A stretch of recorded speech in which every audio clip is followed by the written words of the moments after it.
Good evening, student. Today's topic is relative pronoun. This is the last topic of the topic pronoun. Before it, we have learned about the personal pronoun, interrogative pronoun, demonstrative pronoun, distributive pronoun, indefinite pronoun, reflexive pronoun, emphatic pronoun, and reciprocal pronoun. And this is the relative pronoun which we have learned today. So let's we start the class. This is जैसा कि नाम ही है relative pronoun. Relative pronoun means आपको हिंदी में कहते हैं संबंधवाचक सर्वनाम, जो किसी चीज को रिलेट करे, संबंध बताए, उसे क्या कहते हैं बच्चों? रिलेटिव प्रोनाउन कहते हैं. तो रिलेटिव प्रोनाउन जो होता है अपने पहले आगे आने वाले नाउन से रिलेट करता है. हाँ, आगे को क्या कहते हैं? एंटीसीडेंट. एंटीसीडेंट या प्रेसिडेंट भी कह सकते हैं. तो नाउन के मतलब क्या अपनी जो रिलेटिव प्रोनाउन जो है, जैसे हु हो गया, whom हो गया, whose, which, that, ये क्या कहते हैं बच्चों? अपने आगे आने वाले नाउन.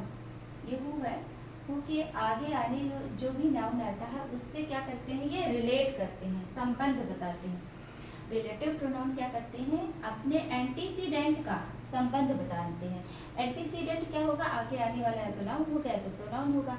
इकलौता जो है रिलेटिव प्रोनाउन है, प्रोनाउन के जितने टॉपिक है उसमें रिलेटिव प्रोनाउन ही है जो प्रोनाउन को भी रिलेट करता है. प्रोनाउन से भी संबंध बताता है, जिसको हम इसमें समझेंगे. तो अभी तक इतना समझ लीजिए आप कि रिलेटिव प्रोनाउन क्या करता है? अपने आगे आने वाले नाउन से क्या करता है? संबंध बताता है, संबंध को दिखाता है. तो रिलेटिव प्रोनाउन एंटीसीडेंट को, जो भी इसके एंटीसीडेंट में रहेगा उससे रिलेट करेगा. ठीक, तो रिलेटिव प्रोनाउन कौन कौन से होते हैं इसको समझ लेते हैं. Who, whose, which and that, ये क्या है? रिलेटिव प्रोनाउन है. हु, हुज, विच और दैट हमारे क्या है बच्चों? रिलेटिव प्रोनाउन है. अब हमको कैसे पता चलेगा कहाँ हु का यूज करेंगे, कहाँ हु का यूज करेंगे, कहाँ विच का यूज करेंगे और कहाँ दैट का यूज करेंगे? तो जब मैं इंट्रोगेटिव प्रोनाउन आपको बता रही थी तभी मैंने आपको कुछ बता दिया था इसके बारे में. जैसे हु का यूज कहाँ पर करेंगे? सब्जेक्ट. सब्जेक्टिव केस में क्या करेंगे? हम हु का यूज करेंगे. ऑब्जेक्ट के साथ हम क्या करेंगे? ऑब्जेक्ट. जो हु होता है वो किसको दिखाता है? ऑब्जेक्ट को. यूँ हम कह सकते हैं who denotes subject, who denotes subject, whom denotes object, और whose जो होता है ये किसको डिनोट्स करता है? whom डिनोट्स पोजेसिव केस को, पोजेसिव या केस या पोजेशन को ये डिनोट करता है. विच और दैट ये हमारी चॉइस को बताते हैं. विच क्या बताते हैं? हमारे चॉइस को बताते हैं. और सिलेक्शन को, चॉइस और सिलेक्शन. ठीक, ये क्या दिखाते हैं? चॉइस को दिखाते हैं या तो बच्चों, या तो सिलेक्शन को दिखाते हैं. तो हम समझ लेते हैं इसको. हु जो होता है वो सब्जेक्ट के रूप में काम करता है, हुम ऑब्जेक्ट के रूप में काम करता है, हुज जो है पोजेशन को, पोजेसिव केस के अंतर्गत आता है, पोजेशन को दिखाता है. विच और दैट चॉइस या सिलेक्शन को दिखाते हैं. तो हम कैसे पता करेंगे कि कहाँ पर हु लगाएंगे, कहाँ पर हुम लगाएंगे, कहाँ पर हुज लगाएंगे, कहाँ विच लगाएंगे और कहाँ दैट लगाएंगे? इसको हम इसमें सीखेंगे कि हु, हुज और दैट का यूज आखिर हम कहाँ पर करेंगे. ठीक, तो who, whose, which and that ये क्या है हमारे बच्चों? ये हमारे रिलेटिव प्रोनाउन है. तो हु जो होता है कहाँ पर आएगा? जो वर्ब के बारे में बताएगा. जैसे एग्जाम्पल के थ्रू में सोचते हैं, समझते हैं. जैसे यहाँ पर है this is the boy who whom works hard. हाँ, आपको दो मिल गया. एक आपको क्या मिल गया? हु मिल गया और दूसरा आपको मिल गया whom. ठीक, आपको इसमें लगाना है हु और whom. इसमें से एक लगेगा. रिलेटिव प्रोनाउन आपको हु और हु में से एक लगेगा. अब आप कैसे समझेंगे कि यहाँ पर हु लग सकता है कि whom लग सकता है? तो मैंने कहा जो हु होगा वो सब्जेक्टिव केस में आएगा, ठीक। तो अब देखिए दिस इज द बॉय, ये वही लड़का है who works hard, जो कठिन परिश्रम करता है। इसका मतलब क्या है, ये हमारी वर्ब हो गई, ये हमारा ऑब्जेक्ट हो गया। अब हमारी वर्ब के लिए कोई सब्जेक्ट नहीं है, हमारी वर्ब का सब्जेक्ट क्या है, द बॉय है, और द बॉय मतलब बच्चा, whom, और बच्चे की बात किसी के लिए, बच्चे को यहाँ whom रेफर किया गया है, whom प्रोनाउन से रिलेट किया गया, सॉरी who प्रोनाउन से रिलेट किया गया है। who या whom में से आपको देखना पड़ेगा कैसे हम पता चले लगाएंगे कि इसमें who लगेगा कि whom लगेगा। तो आपको ये पता है कि who का प्रयोग सब्जेक्टिव केस में होता है। जब आप ये जान रहे हैं कि who का प्रयोग सब्जेक्टिव केस में आता है तो आपको वर्ब मिल गया, ऑब्जेक्ट मिल गया, आपको सब्जेक्ट नहीं मिला है, सब्जेक्ट इसमें गायब है, आपको वर्ब मिला, ऑब्जेक्ट मिला। बिना सब्जेक्ट के आपके जो है सेंटेंस कंप्लीट नहीं होगा। तो इसमें देखो दिस इज द बॉय, ये वही लड़का है जो कठिन परिश्रम करता है। इसका मतलब हु और whom किसके लिए आया है, द बॉय, आपके सब्जेक्ट के लिए आया है। और जब किसी सेंटेंस में सब्जेक्ट इंडिकेट, सब्जेक्टिव केस को, सब्जेक्ट को इंडिकेट किया जाएगा तो हम whom न लगा करके who लगाएंगे। क्यों लगाएंगे, क्योंकि who हमेशा सब्जेक्टिव केस में आता है और whom हमेशा ऑब्जेक्टिव केस में आता है। तो देखो बच्चों ये क्या है, who हमारे सब्जेक्टिव केस में आ रहा है क्योंकि हमको वर्ब मिल रहा है और हमको ऑब्जेक्ट भी मिल रहा है। वर्ब स्टार्ट हमको वर्ब भी मिल गया, ऑब्जेक्ट भी मिल गया, लेकिन हमको सब्जेक्ट नहीं मिल रहा है। और हमको ये पता है कि रिलेटिव प्रोनाउन जो होते हैं हु, whom, whose, which और that में से who जो है सब्जेक्ट को बताता है, whom ऑब्जेक्ट को बताता है, whose पजेसिव केस में आता है, which जो है और that चॉइस या which जो होता है चॉइस या सिलेक्शन को बताता है। अब हमको इतना पता है तो हम इसमें सर्च करेंगे कि इसमें सब्जेक्ट के बारे में बात किया गया है कि ऑब्जेक्ट के बारे में। This is the boy who works hard, वह वही लड़का है जो कठिन परिश्रम करता है। कहने का मतलब बॉय के बारे में ही यहाँ पर बात की गई है। कहने का मतलब आपके सब्जेक्ट के बारे में ही वर्ब के में बात की गई है। जब सब्जेक्ट के बारे में ही वर्ब इनको बात की गई है तो इसका मतलब क्या है, इस वर्ब का सब्जेक्ट द बॉय है। और द बॉय के लिए हम कौन सा प्रोनाउन यहाँ पर किए हैं, हु प्रोनाउन। क्यों, क्योंकि प्रोनाउन है का काम ही है जो नाउन के प्लेस पे आता है उसी को हम क्या कहते हैं, प्रोनाउन कहते हैं। तो यहाँ पर हम whom न लगा के बच्चों क्या लगाएंगे, whom। तो ये क्या हो जाएगा, this is the boy who works hard, whom यहाँ से गायब हो जाएगा, ठीक। इसलिए मैंने ऑब्लिक करके इसलिए दिया है बच्चों ताकि आपके एग्जाम में जब आए, आपके एग्जाम में आएगा हु और whom, ये फिल करने के लिए फिल इन द ब्लैंक में भी दे सकता है कि आपको who भरना है कि whom भरना है। तो आप कैसे समझोगे कि मैं who भरूं इसमें कि whom भरूं, तो आप रिलेट कर लीजिए। आपको वर्ब मिल गया, ऑब्जेक्ट मिल गया, आपको सब्जेक्ट नहीं मिला है। अब आपको पता है कि सब्जेक्टिव केस में हम क्या लगाते हैं, हु लगाते हैं, तो जाहिर सी बात है ये हु हो जाएगा। तो ये सेंटेंस क्या हो जाएगा, this is the boy who works hard, ठीक। नेक्स्ट सेंटेंस को देखते हैं, this is the boy who oblique whom I helped yesterday, ठीक। अब क्या है, दिस इज द बॉय, आपको क्या मिला, वर्ब मिल गया और क्या मिला, सब्जेक्ट भी मिल गया। दिस इज, यहाँ एक वर्ब मिल गई और एक सब्जेक्ट भी है और एक वर्ब भी है, ठीक। This is the boy whom I helped yesterday, यहाँ भी आपको क्या मिला, सब्जेक्ट मिल गया और वर्ब मिल गया। जब आपको ऑलरेडी सब्जेक्ट मिल गया है तो देखो यहाँ आपको सब्जेक्ट मिल गया बच्चों, उसके बाद वर्ब भी मिल गया। अब आपको जरूरत क्या है, यहाँ पर आपको वर्ब था, ठीक, यहाँ पर आपको वर्ब मिला था लेकिन आपको जो है क्या कहते हैं, सब्जेक्ट नहीं मिला था। इसलिए हम सब्जेक्टिव केस का, क्योंकि सब्जेक्टिव केस में हु लगता है, हु लगा दिया हमने।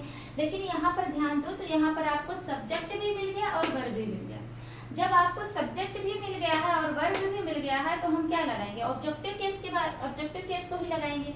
ऑब्जेक्टिव केस क्या होता है, whom जो होता है ऑब्जेक्टिव केस में होता है।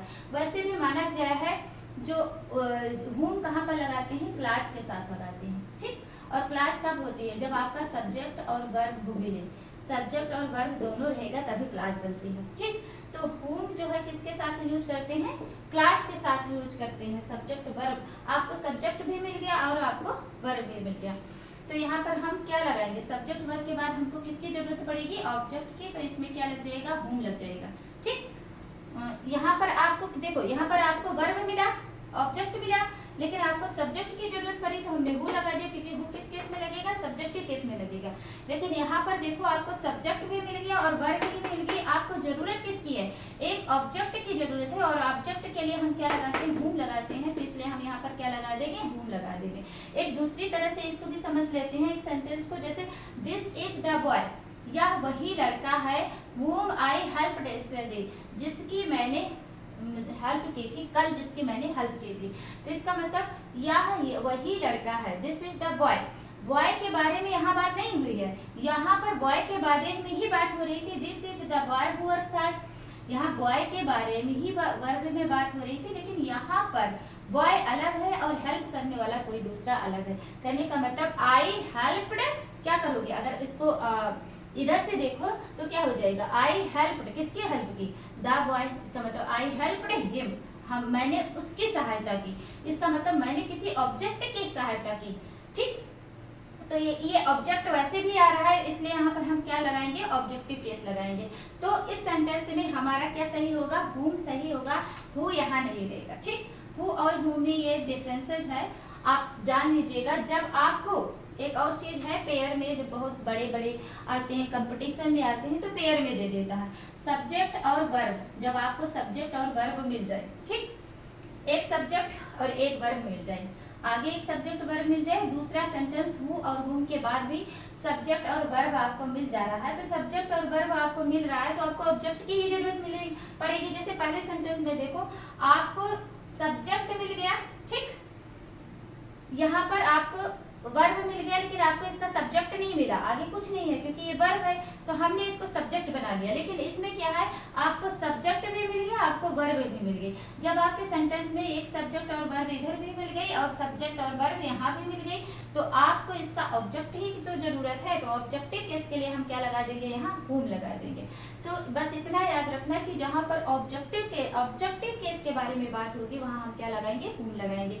यहाँ पर आई हेल्प्ड, हाँ मैंने सहायता की, तो आप आई हेल्प किसी की सहायता की होगी, I help Ram, I help Shyam, I help Sita, Gita, किसी ऑब्जेक्ट की आपने सहायता की ना। आपका सब्जेक्ट और यहाँ का सब्जेक्ट क्या है, डिफरेंस है, इसलिए यहाँ पर आप क्या करेंगे, ऑब्जेक्टिव केस लगाएंगे, तो यहाँ क्या हो जाएगा, हुम लगाएंगे, और यहाँ पर हु नहीं होगा, हु यहाँ पर बच्चों गलत माना जाएगा।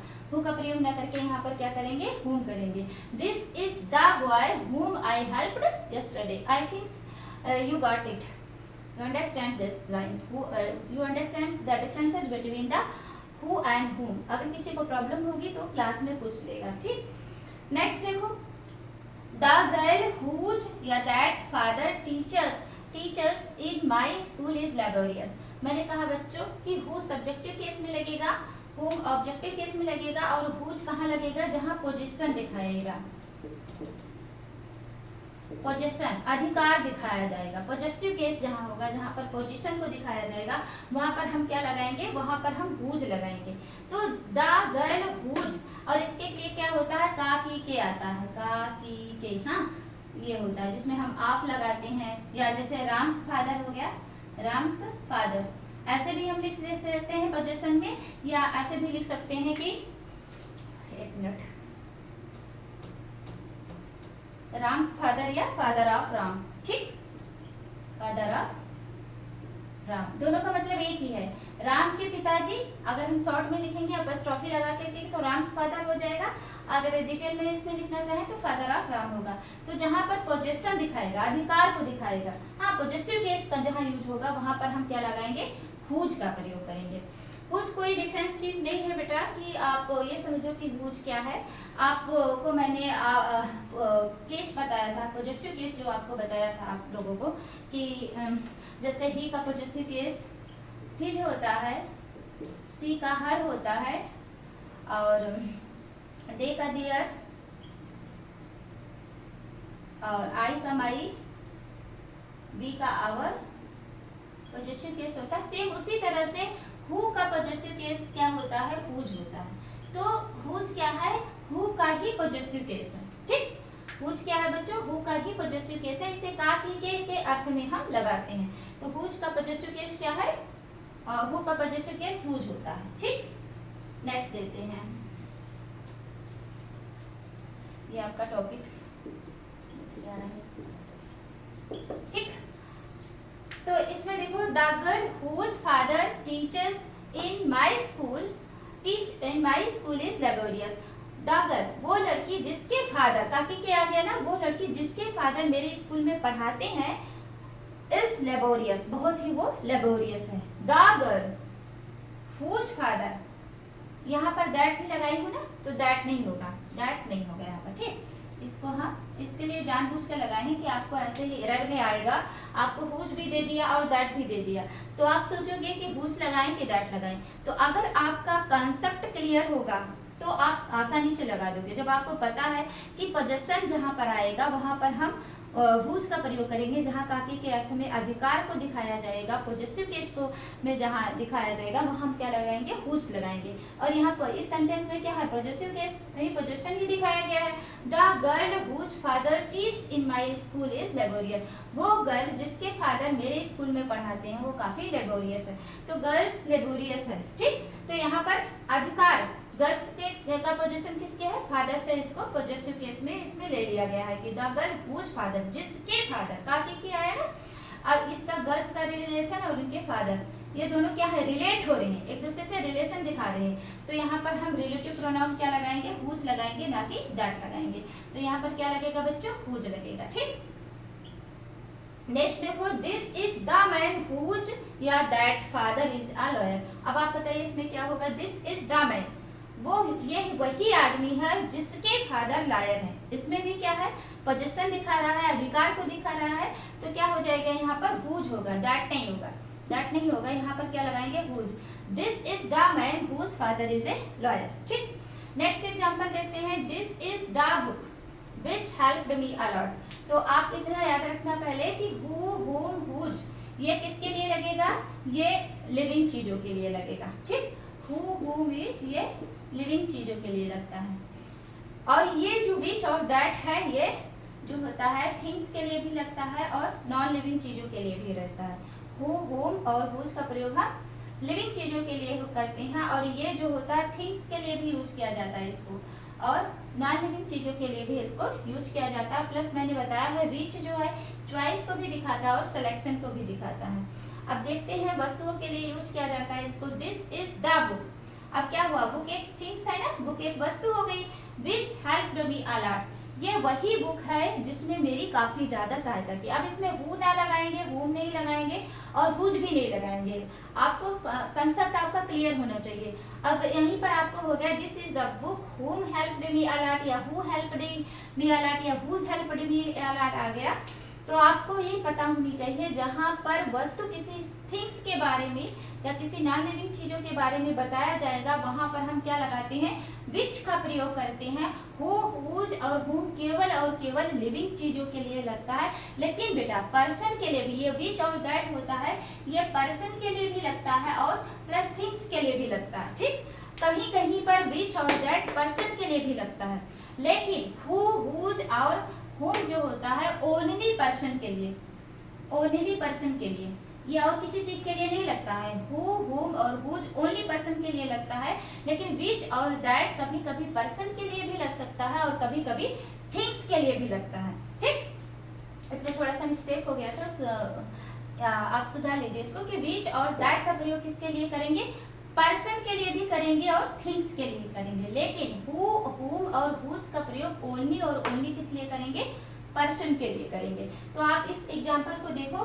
This is the book which helped me a lot. अब क्या है ये द बुक, इसका मतलब किसी थिंग्स के बारे में बात की गई है। ठीक, और आपको पता है कि विच का प्रयोग और दैट का प्रयोग किसी पर्सन और थिंग्स के लिए करेंगे, और विच क्या होता है, चॉइस और सिलेक्शन को भी बताता है। तो दिस इज द बुक, हाँ एक तरह से देखा जाए तो ये क्या है, बुक एक चॉइस बता दी गई है कि ये वही बुक है जिसने मेरी काफी ज्यादा सहायता की। आपको पता है विच क्या बताता है, चॉइस को भी बताता है और सिलेक्शन को बताता है, तो जाहिर सी बात है इसमें हम दैट नहीं लगा सकते, क्योंकि विच चॉइस और सिलेक्शन बताता है, और चॉइस के बारे में ही यहाँ पर बात हो गई है। और यहाँ पर हु, हुम, हुज नहीं लगेगा, क्योंकि हु, हुम और हुज जो होता है ओनली पर्सन के लिए होता है। देखो यहाँ पर this is the boy who work hard, ये पर्सन के लिए था ना, हु लगाए हैं, लड़का मतलब लिविंग चीज है, पर्सन है, तो पर्सन के लिए ओनली पर्सन के लिए हम क्या लगाएंगे, हु, हुम और whose लगाएंगे।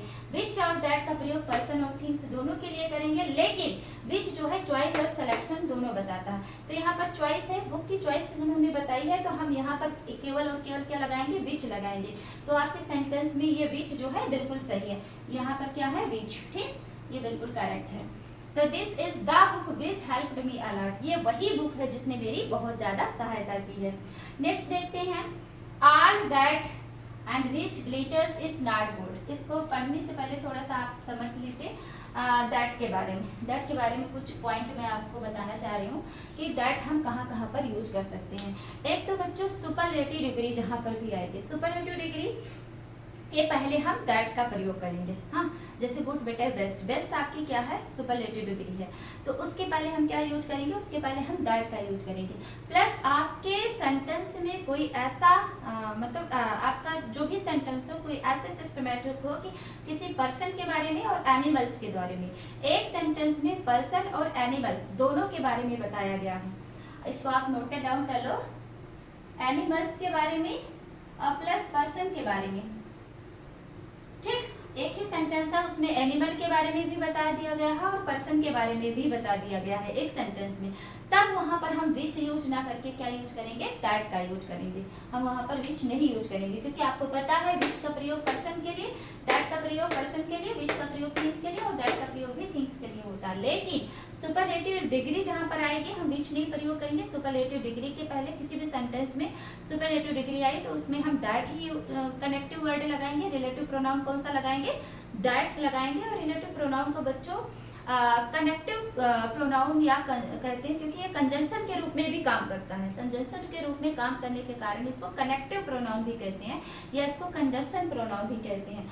तो हम यहाँ पर देखते हैं, दैट के बारे में बात कर रहे थे कि दैट का प्रयोग हम एक तो सुपरलेटिव डिग्री के साथ करेंगे और दूसरा कुछ सर्टेन वर्ड है, इसको आपको बाय टंग आपको रिवाइज कर लेना है कि कौन कौन से वर्ड हैं जिसके पहले हम जो सेंटेंस में अगर आ गए तो उसमें हम केवल रिलेटिव प्रोनाउन दैट का ही यूज करेंगे। उस सेंटेंस को आप अपने कॉपी में, नोटबुक में आप उसको नोट डाउन भी कर लेना। आपके सेंटेंस है all, any, alone, anything, none, nothing, same, such, only, nobody, few, little, much, everyone। ये सेंटेंस ऐसे सेंटेंस है बच्चों जो आपके अगर सेंटेंस में आ गए तो आपको क्या करना होगा, ओनली और ओनली आपको दैट लगाना है, आपको विच नहीं लगाना है और ना तो इसमें से कोई लगाना है, हु, हुम और हुज में से कुछ भी नहीं लगाना है। बस आप केवल और केवल क्या यूज करेंगे, दैट का यूज करेंगे। इसलिए इस सेंटेंस को आप क्या करो, रट लेना, अच्छे से याद कर लेना। एक एग्जाम्पल मैं आपको बता देती हूँ, जैसे mister Sharma is the most laborious man. अब इसमें क्या है, मैंने दो दे दिया है आपको, हुम और that I know. Mister Sharma is the most laborious man. अब आपको मैन दिख रहा है तो आप हुम भी लगा सकते हो कि मिस्टर शर्मा बहुत ज्यादा, सबसे ज्यादा लेबोरियस है, बहुत ज्यादा, मच, मोर, मोस्ट। तीन ये है, एक पॉजिटिव है, एक मिनट,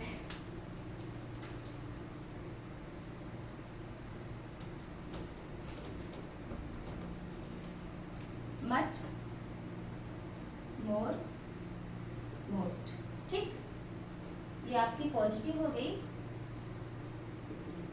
कंपेरेटिव है और ये आपकी सुपरलेटिव डिग्री है। हाँ, मोस्ट आपकी क्या है बच्चों, सुपरलेटिव डिग्री है और यहाँ पर मोस्ट आया है, द मोस्ट, ठीक। और सुपरलेटिव डिग्री के पहले द आता है। अगर आप पहचानने में आपको कंफ्यूजन हो रहा है तो आपके सुपरलेटिव डिग्री के पहले always used the article, the article का यूज किया जाता है सुपरलेटिव डिग्री के पहले। तो यहाँ पर देखो, mister Sharma is the most laborious man हुम दैट आई नो। हाँ, अब आपको क्या है कि इसमें मैन है, आप कंफ्यूज हो जाओगे और मतलब सोचोगे कि ये तो पर्सन के लिए हु, हुम और हुज में से कुछ लगाते हैं, तो आप यही देखोगे कि हाँ हुम लगा देते हैं, क्योंकि पर्सन के लिए हम हुम लगाते हैं और पर्सन और थिंग्स दोनों के लिए हम क्या लगाते हैं, विच और दैट। विच और दैट किसके लिए लगाते हैं, पर्सन प्लस थिंग। कभी कभी ये पर्सन के लिए भी लग सकता है और कभी कभी थिंग के लिए भी लग सकता है। तो आप कंफ्यूज हो जाओगे कि हम हुम लगाएं कि दैट लगाएं। लेकिन अगर आपको पता है कि अगर सुपरलेटिव डिग्री है तो वहां पर हम क्या लगाएंगे, दैट का ही लगाएंगे और कुछ नहीं लगाएंगे। तो यहाँ पर mister Sharma is the most laborious man, हुम नहीं लगाएंगे। क्या लगाएंगे, दैट लगाएंगे। तो यहाँ पर रिलेटिव प्रोनाउन क्या यूज होगा, दैट। रिलेटिव प्रोनाउन दैट का हम यहाँ पर यूज कर दिए, that I know. Mister Sharma बहुत ज्यादा मोस्ट लेबोरियस मैन है जिसको मैं जानता हूँ। तो इस तरह से आपको दैट का यूज करना है। एक और सेंटेंस देख लो, it is the same man that he has seen. अब जहाँ पर सेम आया है मैंने लिखाया है ना, यहाँ पर देखिए, जहाँ पर सेम आए, जहाँ पर आल आए, एनी आए, अलॉन आए, एनीथिंग आए, नन आए, तो हम क्या लगाएंगे, दैट लगाएंगे। तो it is the same man that he has scene, तो यहाँ पर दैट लगा देंगे। तो कुछ पॉइंट है which all of you should remember. इसको आप अगर रिमेम्बर करे रहेंगे तो जाहिर सी बात है आपके रिलेटिव प्रोनाउन से जो भी आपके एग्जाम में क्वेश्चन आएंगे वो गलत नहीं होंगे। नेक्स्ट देखते हैं, हम अपने एग्जाम्पल पे आते हैं जहाँ पर थे ये वाला हो गया था। फिफ्थ वाला देखते हैं, this is the book which I help me a lot. Fifth हो गया। सिक्स देखते हैं, ऑल दैट विच। अब आप देखिए इसमें क्या लगेगा, all that which glitters is not gold. हर चमकती चीज सोना नहीं होती, हर चीज जो चमकती है वो सोना नहीं होती है। तो ऑल, उसके बाद मैंने दैट भी लगा दिया है, विच भी लगा दिया। अब इसमें क्या लगाएंगे, तो यहाँ पर देखिए सबसे पहले ही मैंने लिखा है, अगर आपके सेंटेंस में ऑल आए, एनी आए, अलॉन आए, एनीथिंग आए, नन आए, नथिंग आए, same as, such as, only, nobody, few, little, must, everyone, everything, तो आपको क्या लगाना है, रिलेटिव प्रोनाउन दैट का यूज करना है। तो जाहिर सी बात है, all that glitters is not gold, which नहीं लगेगा, यहाँ पर क्या लगेगा, दैट लगेगा। हर चमकती चीज सोना नहीं होती। वैसे वस्तु के लिए हम विच का भी यूज करते हैं, लेकिन यहाँ पर विच का यूज ना करके हम क्या यूज करेंगे, दैट का भी यूज। हर चमकती चीज सोना नहीं होती है। नेक्स्ट देखते हैं, the man and his dog that which I saw yesterday have been kidnapped. आदमी और उसका डॉग जिसको हमने यस्टरडे देखा था। द मैन मतलब एक स्पेशल आदमी है और उसका डॉग है जिसको आई सा यस्टरडे, जिसको मैंने कल देखा था, हैव बीन किडनैप्ड। अब वो क्या हो गया है, किडनैप हो चुका है। मैंने बताया था अभी बच्चों की, जब किसी आपके सेंटेंस में एक तो पर्सन के बारे में बात हो और दूसरी बात किसी एनिमल के बारे में हो, ठीक, एक पर्सन के बारे में बात हो, दूसरी बात उसी एक ही सेंटेंस में पर्सन और एनिमल दोनों के बारे में जब बात होगी तो वहां पर हम रिलेटिव प्रोनाउन दैट का यूज करेंगे, ना कि विच का यूज करेंगे। तो विच ना लग के क्या लगेगा, तो दैट लगेगा। तो ये क्या हो जाएगा, the man and the dog that I saw yesterday have been kidnapped. ठीक, तो ये था बच्चों रिलेटिव प्रोनाउन। रिलेटिव प्रोनाउन एक बार शॉर्ट में हम इसको रिवाइज कर लेते हैं, हु, हुम, हुज, विच एंड दैट। ये क्या होते हैं, रिलेटिव प्रोनाउन होते हैं। हु सब्जेक्टिव केस में लगता है, हुम ऑब्जेक्टिव केस में लगता है, हुज जो होता है ये